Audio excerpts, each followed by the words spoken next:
ಬೆಂಗಳೂರಿನ ಅಭಿವೃದ್ಧಿ ಹೆಸರಲ್ಲಿ ಲೂಟಿ 2 ವರ್ಷದ ಇದ್ರೆ ವಿಧಾನಸೌಧವನ್ನೇ ಮಾರಿಬಿಡ್ತಾರೆ.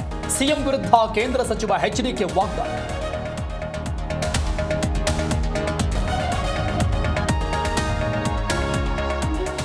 ನಾಗೇಂದ್ರ ನಿರ್ಧಾರಕ್ಕೆ ಎಲ್ಲವನ್ನ ಬಿಟ್ಟಿದೆ. ಅವರೇ ಅಂತಿಮ ನಿರ್ಧಾರ ಪ್ರಕಟಿಸಲಿದ್ದಾರೆ. ರಾಜೀನಾಮೆ ವಿಚಾರಕ್ಕೆ ಸಿಎಂ ಡಿಕೆಶಿ ಸ್ಪಷ್ಟನೆ.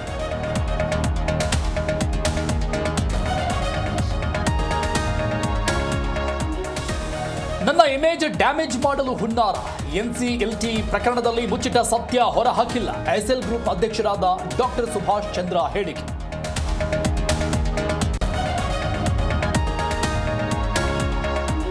ನೇಪಾಳ ಟಿಬೆಟ್ ಪ್ರವಾಹದಲ್ಲಿ ಮಾರಣ ಹೋಮ. ಸಾವಿನ ಸಂಖ್ಯೆ 469ಕ್ಕೆ ಏರಿಕೆ.